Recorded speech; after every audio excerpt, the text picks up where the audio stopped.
Good day, ladies and gentlemen. My name is Ambassador Makomborero from Hwange Chronicles, and today we are here at the Parliament of Zimbabwe, where we are attending the Youth Inclusive Budget Conference with the theme empowering the young drivers of economic growth and transformation for sustainable development to deliver Vision 2030. And with me here today, I have Honorable Sheila Muchengeti from Hwange constituency, representing the youth of Hwange. Good day, Honorable Sheila Muchengeti.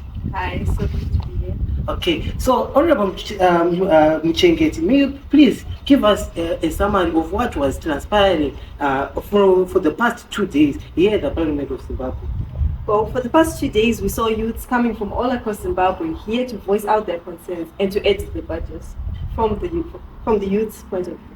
Okay, thank you. Honorable Muchengeti, I saw one of the suggestions that was coming was we were suggesting from each ministry, and I'm happy that we discussed something about the Ministry of Women, and we were proud to be told about the sanitary and all that. What is your thoughts on that?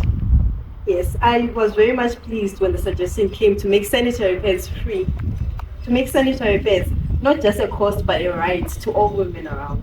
Yes, thank you. So Honorable Muchengeti here, with Honorable Muchengeti here, we discussed so many issues, not only limited to the budget, but we also discussed about the healthy issues in our communities. We talked about the mining issues in our communities. We talked about the environmental issues in our communities. And what we want to assure you as Hwange Chronicles and as Hwange Youth, on behalf of the Parliament of Zimbabwe, represented here by Honorable Muchengeti, that you are in safe hands. And we share your contacts so that you can also give your feedbacks as she keeps on coming back to this consultation, so that she can air out your views as the Member of Parliament in our constituency. Thank you, Honorable Member, for your time. Thank you so much. Please don't forget to follow us, like our pages, and follow for more information. I thank you.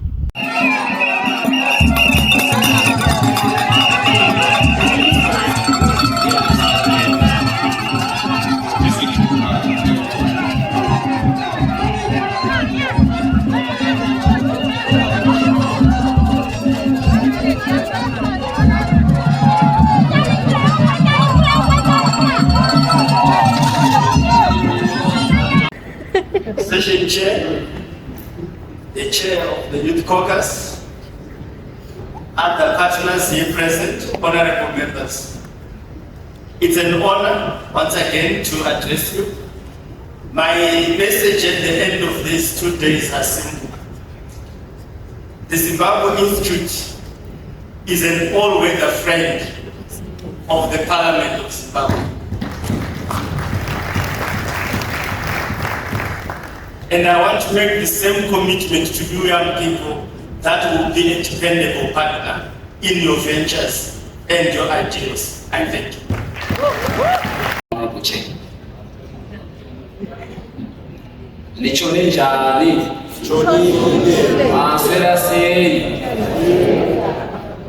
All right, my name is J.K. Kuka, Member of Parliament from Copper South constituency, and I was chairing the Committee on Mines.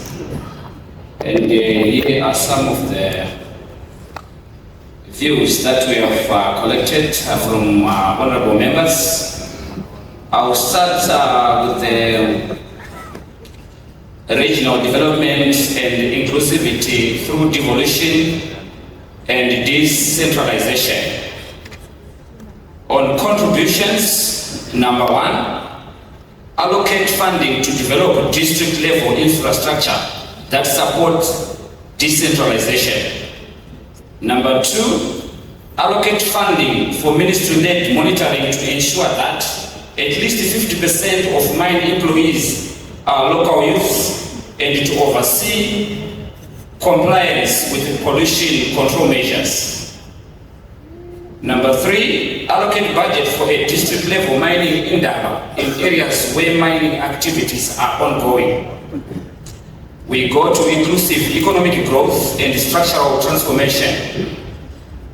Number 1, allocate funds to promote mineral beneficiation with support from tertiary institutions to improve the balance of payments. Number 2, allocate funds to support the relocation and resettlement of communities affected by mining activities. Number 3, establish a fund for the resurrection, rehabilitation and revitalization of government-owned mines. Number 4, enhance funding for the ministry's meteorological laboratories to enable comprehensive analysis of the country's mineral sources. We go to science and technology, digitalization and innovation. Fast-track funding to complete the cadastral system and deploy drones for monitoring mining activities. We go to job creation, youth development, creative industry and culture. Number 1, allocate 5% of mining revenue to the youth fund. Number 2, provide licensing exemptions for youths. Number 3, introduce mandatory employment quotas for marginalized groups such as persons with disabilities and impose penalties on companies that fail to comply.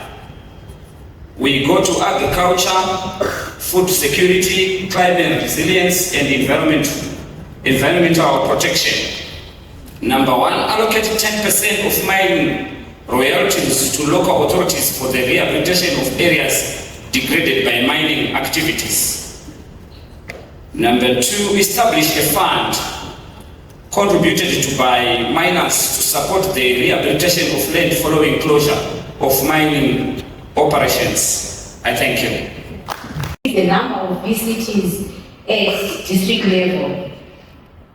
Also, the ministry must provide modern equipment and practical training for VCTs since they have only limited machinery to use. Number 3, the ministry must set aside at least 5% of the youth budget towards the VCTs in rural areas because they are not even funded and we don't have any VCT in rural areas which we have machinery. Number 3, increase funding for entrepreneurship training and innovation hubs to cascade down to districts. Number 5, increase funding towards empowerment programs done by ministry and empowering the youth.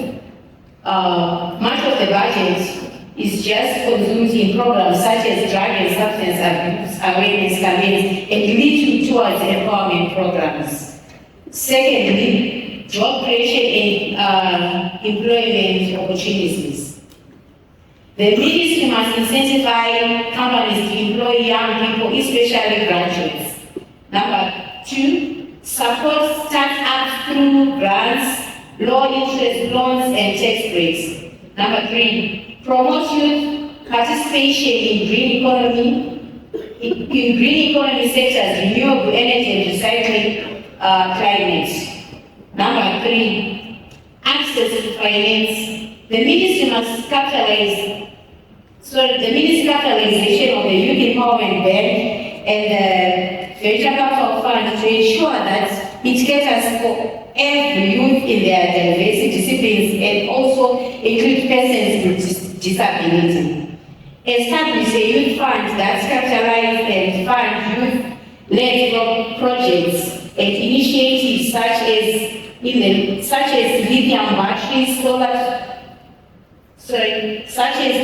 batteries, and solar access, make solar accessible. Priorities funding for youth-led SMEs and cooperatives. Number 3, provide financial literacy programs to improve sustainability of projects. Finance and capacitate the youth desk in various ministries to ensure that the youth demography is empowered. Number 4, education and ICT advancement. Support affordable access to digital tools and internet connectivity. Integrate ICT and innovation into schools and community centers. Expand e-learning and coding programs for rural youth. Inclusion of sign language as part of the setup ensure that they access vocational training centers. The last one, health and well-being. The ministry must increase in funding for youth-friendly health services, mental health, sexual and reproductive health. The youth also must promote sports and recreation facilities in communities. The ministry must expand also awareness programs on drug and substance abuse. I so submit. Okay. As we close this consultation on the Youth Inclusive 2026 National Budget, we are reminded that today is not simply about figures and allocations. It is about people, voices, and the future. It is about ensuring that the aspiration of our youth are not only heard, but also transformed into policy and action. Allow me to begin by thanking our partners, the Zimbabwe Institute and UNFPA, for their steadfast commitment to youth participation. I also acknowledge the honorable members who have enriched this discussion, and above all, the young people who have come forward to share their lived experiences, ideas, and solutions. This consultation is guided by our National Development Strategy, NDS1, whose objective of inclusive growth, job creation, human capital development, digital transformation, and good governance are in direct alignment with the Sustainable Development Goals. The national budget is not just a matter of numbers. It must be a tool to bridge economic inequalities, improve access to social services, and expand opportunities for all. To our youth, I want to assure you, your contribution in this consultation are not symbolic, they are integral. This budget process is designed with you at its heart to expand access to healthcare, to improve quality of education, to create meaningful employment opportunities, and to directly confront the urgent challenges of drug and substance abuse that are threatening our generation. And also, let me be clear, as members entrusted with the powers invested in us by the Constitution, we'll be unapologetic in ensuring that funds allocated towards youth-driven initiatives are disbursed fully and that every dollar is accounted for. Accountability is not optional, it is a constitutional duty and one we owe to the youth whose future depends on it. We acknowledge the challenges. For example, unemployment, limited access to capital, unequal opportunities, but through NDS1 and through the SDGs, and through your voices here today, we are dismantling barriers and building a Zimbabwe where no young person is left behind. Colleagues, this consultation is not the end, but the continuation of process. It is a step toward ensuring that our youth can proudly say, my voice was heard, my ideas matter, and I am part of building a Zimbabwe that contributes to the global agenda 2030. Ladies and gentlemen, I thank you. Everyone, Honorable Chair, members of the